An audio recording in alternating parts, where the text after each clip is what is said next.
Hello, everybody. Welcome to Also Rusty Buckets. Like and subscribe if you haven't. If subscribe if you haven't already. Like the video if you haven't already.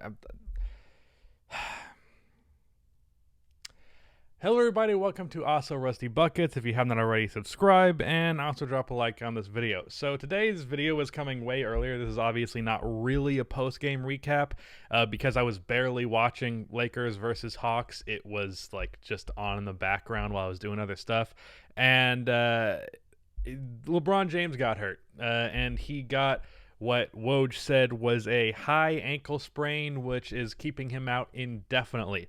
So the first thing I think I should say right out of the gate is that I can't imagine that an ankle sprain is going to last any more than like max 2 months. And even then, if I had to predict, it's probably not going to be even more than a month. But... and I should say I'm no medical expert, but like I don't think I've ever seen like a report of there being an injury that's an ankle that's not like a fracture or something like that where it's more than just a little bit of time. Like if a player continues to hurt their ankle, then yeah, but just like the one-off thing, even if it's a bad sprain, I can't imagine it's that long. But the thing is, the Lakers find themselves in a situation where Anthony Davis is also out. Now, he should be back, to my understanding, not too long from now, probably a few weeks. Like I think there was some quote that was like he's going to be back like a couple weeks after the All-Star break. So that will definitely help. But the question of the title of this video is, can the Lakers stay afloat without LeBron James? So first things first, I guess we just talk about, I really should have looked up the exact timetable of AD's injury. In fact, I'm going to do that just so that I can figure this out better. Ow! Just dropped the ball on my fucking balls. God damn it. So Vogel said AD is on track to return to the Lakers in 4 weeks, and that was quoted in March. So we're 3 weeks in, so it should actually be just a week. But like I've heard that it's going to be longer now, so I'm not entirely sure. So the fact that AD is going to be back is definitely going to help make this not as long of a thing as it could be. But let's talk about like their upcoming games just to see how they're going to be in the games where they don't have AD and LeBron. And specifically, even with AD, the Lakers are going to be considerably worse without LeBron, because as good as Anthony Davis is, I think it's pretty clear to everybody that LeBron is the most important player on that team. So even with AD there, that's obviously going to be very helpful. But like we've seen Anthony Davis on like without LeBron, what would be a mediocre roster plenty before, and his ability to carry said roster is a little bit up for debate. Not to mention AD has his like I'll be out for a game or two for just a little thing that happens with him all the time. So let me look up their schedule. I'm breaking the rule of editing in this one because there's some things that I probably should have looked up before I clicked record, but we're already in it. So this is just how it's going to go. Okay, so tomorrow they have the Phoenix Suns, which is one of the best teams in the league. I would wager they lose that game. The Pelicans, which could go either way, but being that both LeBron and AD are out, I would probably say the Pelicans can win that one, but they have a knack for blowing games. Then the Sixers, I think they're definitely going to lose that game, even without Joel Embiid. And then the Cavaliers and Magic, both of those are winnable games, even without those two. The Bucks, not winnable. Kings, winnable. Clippers, not winnable. And then you're getting to the point where basically AD should be back, but then you have the Raptors, Heat, and Nets back to back to back. And then Utah Jazz in mid-April.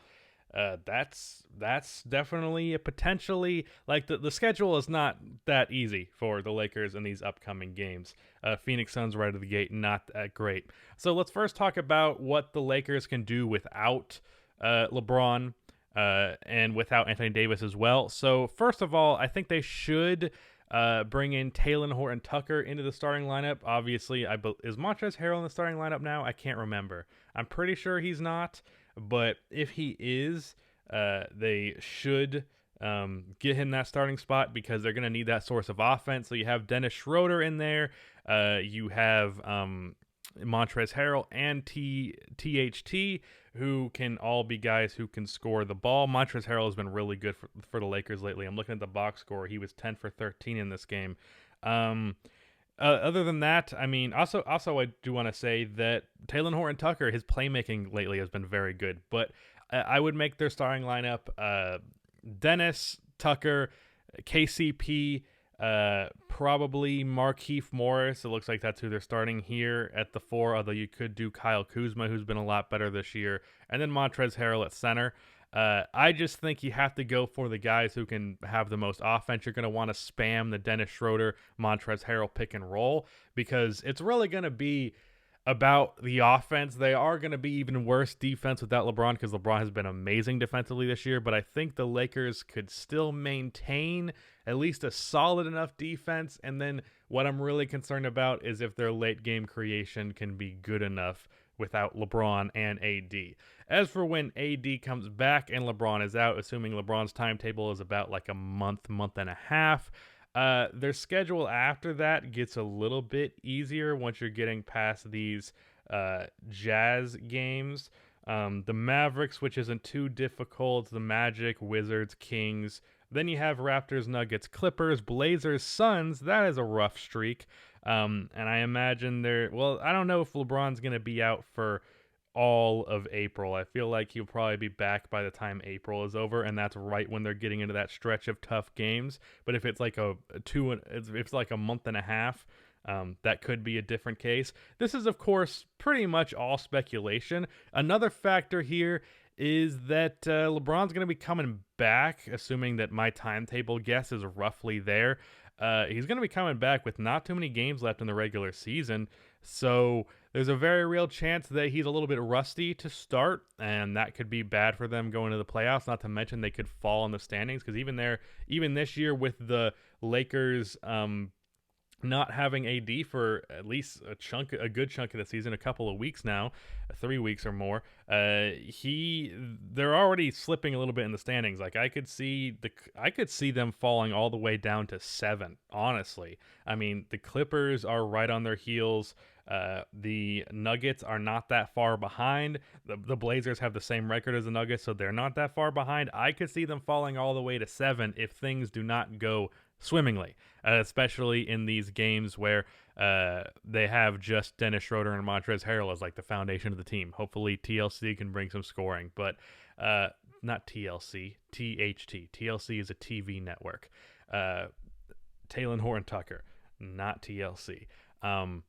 But this team, luckily the schedule for like probably the week and a half that AD won't be back for isn't too bad. There's 2 pretty much guaranteed L's there to me, which is the Suns and the Sixers. Even then, I don't think it's impossible that the Suns and Sixers, or that the Sixers at least lose that game, because they don't have Joel Embiid. But there's also a Bucks game then on the tail end if AD's not back in time for that. Even if he is back in time for that game, his first game back being the Bucks wouldn't be an easy matchup. So they could definitely drop a few games, but they also have the Pelicans, Cavs, and Magic in there. So those are all winnable games. I think they can come out before AD gets back around 500, and then without AD, you would hope they can just be pretty solid. I would like to see them do actually Anthony Davis at center, like fully committing to AD at center when he is back, but LeBron isn't. So you can run some smaller lineups and let AD abuse the center matchup. Although he always seems to be tentative about that. But I think especially when there's not a crazy initiator like LeBron on the floor, getting AD in the best situation to just get the easiest offense possible, which I think is what he gets at the center position, is the most ideal circumstance. Put Markieff Morris at power forward, get Marc Gasol's slow ass, who also has not been hitting his threes this year to my recollection, get him off of the floor, AD at center, Markieff at power forward. Maybe you keep Horton-Tucker in the starting lineup, maybe you don't. I don't think it really matters all that much. Maybe it's Wesley Matthews in his place and Tucker's coming off of the bench. All I know is I think the small ball lineup with AD, and that's not even really small ball, just AD at center I think would be the most ideal situation for them without LeBron there. And then, I think I don't think there's any concern that they're going to fall out of the playoffs. The concern would be that they are putting themselves in a position where they're not going to have home court advantage pretty much ever. And like home court advantage isn't as much of a thing now, but like it could be more of a thing as the playoffs go on because teams are starting to allow people come in more. There is the vaccine that's becoming more and more readily available. In fact, I'm pretty sure the timetable is that it should be to a majority of Americans by the end of May. That's what I have heard, at least. This is more speculation stuff, but if it is to that degree of people, it's a real possibility the home court advantage really becomes a thing as the season continues going on forward, and that could be concern. You lose that, not to mention you could just be on the tail end of the season and your chemistry is not right, and some players aren't fitting well just as a result of this. Some guys are getting less shots than they were earlier in the season when LeBron was out, and that's a little bit of like a mini 2019 Celtics type situation, although I think LeBron would shut that down pretty fast. But regardless, it's not an ideal circumstance to have your two best players out for a period of time and then even have, like, if you're a LeBron James team, LeBron James is bad or not bad, out, that's not going to go all that well, pretty much almost always. But hopefully they can win a game or two, hopefully at least two, out of that like weaker a half that they should not have, that will not have AD there, and then when AD comes back, hopefully they can remain just a solid team without LeBron. But I would definitely be concerned if I was a Lakers fan. It's going to be interesting to see them. I think I'm going to tune in the Lakers games more just because I'm curious how they adjusted this circumstance, because the Lakers are a top-heavy team, and while their depth is not bad by any stretch of the imagination, going to the point where your depth is now like what you're relying on, I don't know that they're at that point when they have two superstar players on the team already. So, yeah, this is going to be interesting. Hopefully it goes well for the Lakers because I did pick them to win a championship, and then maybe I don't want to end up being cursed. Also, it was horrible fucking timing that I just posted my video on LeBron and his past MVPs right as he gets his first injury. And that's the thing about LeBron is like, it feels like it's impossible for him to get injured because he basically never does. His injury in 2018, the season before the Lakers got AD, was like, holy shit, LeBron missed like 27 games.